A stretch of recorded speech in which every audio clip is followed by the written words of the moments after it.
item. I'm not heavy on anything. I'm trying to stay liquid. I don't want to get, because I don't trust the prices that much right now. So where is the gold spot price heading in 2023?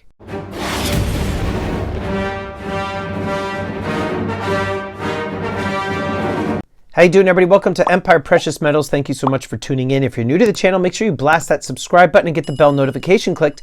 That way you get updated with any new content. Today, what I wanted to talk about is the gold spot price and where it's heading in 2023. Now, I recently made a video discussing where I thought silver was going in 2023. And the long story short of that video, if you really want to watch my rant in there, is basically that nobody, and I mean nobody, knows where silver and gold spot prices are going. It's more or less throwing darts at a dartboard and hoping that you guess correctly. And the reason I say this is because I've had plenty of CEOs from publicly traded companies on this channel. I've had analysts whose sole purpose is to buy and sell silver and gold. I've had various dealers on this channel, and everybody has their opinions as to where they think silver and gold is going. And the one thing that is always with 100% certainty is always the consistent thing is that they are always all wrong. They're always wrong. The saying that a broken clock is correct twice a day holds true in this scenario. So when it comes to the various YouTube content creators, the experts, the publicly traded company mining CEOs, I mean, all of these different gurus, when they say that silver is going to hit X amount or gold is going to hit Y, they have no clue. They are usually always wrong. So before I get into where I do think gold is heading this coming year, and you're going to see what I'm talking about in just a moment, I do want to talk to Steve because he has his opinions as to where gold is heading. Now, this is a little bit different. Talking about the direction in which silver and gold is going to react based on the Fed's moves, that's a little bit different and that's predictable. But actually pinpointing a number and pegging the actual spot price as to where gold is heading or silver is heading, that's a bunch of BS. That's not what we're getting into with Steve. So let's talk to Steve real quick, and then we're going to hop back here, and I'm going to let you know my thoughts on where I think gold is heading in 2023. I don't know if you remember, but the last few weeks I've just been buying a lot of gold. I feel like I did a decent job, being that I bought as much as I can during this time period where prices were lower. Because now you are, like you said, you're starting to see the prices come up. Did you buy any like Black Friday stuff? Like, you know how some dealers have like deals and things like that? I didn't. It's such a fluid market right now for me and my business right now. I'm trying to be fluid with it. So I'm not buying overly amount of any particular item. I'm not heavy on anything. I'm trying to stay liquid. I don't want to get, because I don't trust the prices that much right now. I think you're going to start seeing a lot more. You're going to see it firm up more towards as the end of the year goes. Yeah. I think you're going to, this last month of the year, I think the market's going to do well. I think the metals will do well. We'll see what happens in January. It's a little too far out. But I think things are going to get real strong for the next month. You can see it now. I think this is going to continue for a little while. Yeah. I think I would have to say you're right, because I feel like gold, for example, has been sitting in the mid 1700s for, it feels like an eternity. I mean, it's been there for a long time. But that's strength, right? So think about how much beating it was taking with the Feds dumping, the interest rates keep going up and up and up. Dollars getting stronger. But gold really resisted that very, very well, which should, again, we talked about this a few videos ago. Yeah. Watch now that you start to see the interest rates coming down, or they're being a little lighter on them.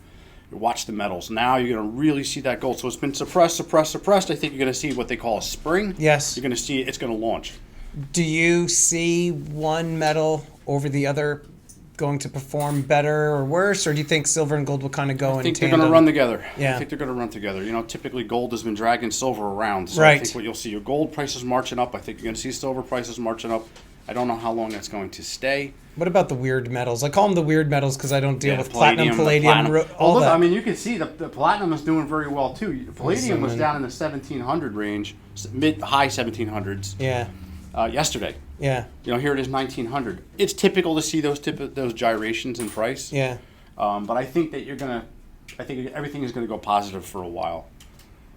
So, Yeah, I'm just looking at the numbers those who behind you. bought in on the dip should do well. They did okay. They should do well in the near term. Like I said, I'm happy I bought when I did. I've essentially been buying a little too much, but you have your reasons, though. I have my reasons, and again, it's like it's a sick addiction. I can never get All right. enough. So, I mean, it doesn't take an expert to really basically say that, gold and silver are probably going to get a nice little bump if the Fed continues to ease off of the rates.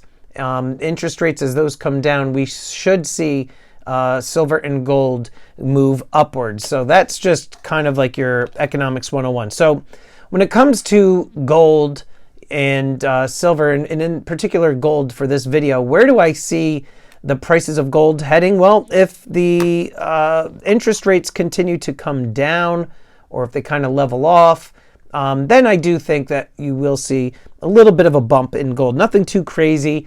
Maybe it will flirt with $2,000. I mean, again, I'm just throwing darts at a dartboard too. I'm not telling anybody to go out and buy gold because I think it's going to hit $5,000 an ounce or anything like that.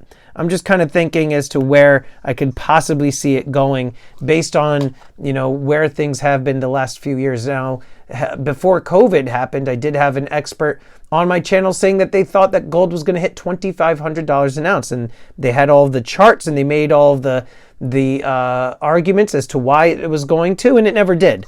They were off by about $500, which is significant when you think about the price of gold. So here's the one thing that I will say.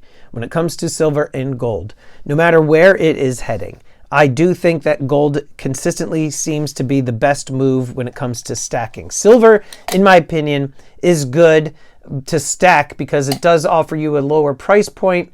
It does give you an opportunity to buy some precious metals and accumulate a little bit more weight. I don't think that silver is necessarily a bad thing to buy, but I would say that, in my opinion, gold is the better thing to be stacking.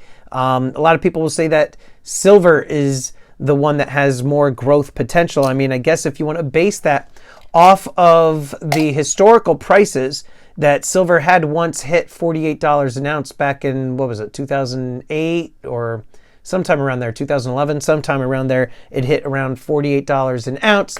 And gold did hit a little over $2,000. It was like $2,077 in intraday trading about 2 years ago, give or take. So when you want to look at, which one can essentially, flirt with all-time highs again, then yeah, I mean, silver has more room to grow, right? Because right now we're at in the low $20 range when it comes to silver. So when it comes to gold, yeah, I mean, I guess there's not necessarily that same amount of growth potential. However, back in, I would say 2006, sometime around there, I had purchased my first 4 ounces of gold, and it was at all-time highs then. And so I purchased this gold, and people are like, man, you're nuts buying gold. And this was when it was around $880. This is Pipsqueak, by the way. It was around $880. And so I did purchase my 4 ounces of gold, and now look where we are today. So, I mean, there really is no way to necessarily know. So the only thing that you can do, and the best thing that you can do, is consistently stack, to buy in a methodical way in which you are just consistently adding over the course of, several weeks, months, even years. You want to be doing it in dribs and drabs. You don't want to be waiting for, quote unquote dips where you just go all out and just, buy tons and tons of silver or tons and tons of gold. You want to do it consistently, and you want to do it within a budget. So that is the one thing that I can predict that I will be doing in 2023 is I will consistently be buying more gold. When it comes to silver, I don't really stack silver anymore, mainly in part to the fact that, number one, it takes up lots of space, but the silver that I do buy, that is what I am buying and selling and flipping for a profit. And with those proceeds, I buy more inventory for the business, but then I also take some of those profits and then convert it into gold for my personal stack. So that is what I will continue to do. This tends to be the model that works best for me. So, there is no one size fits all kind of solution or stacking strategy for everybody. You kind of have to look and see what works for you and within your budget. But I'm curious as to what it is that you're going to be doing in 2023. I will be stacking more gold. I will be buying silver to flip. I will collect a few pieces here and there that I like, but not to stack. So let me know in the comments down below, what is your plan for 2023?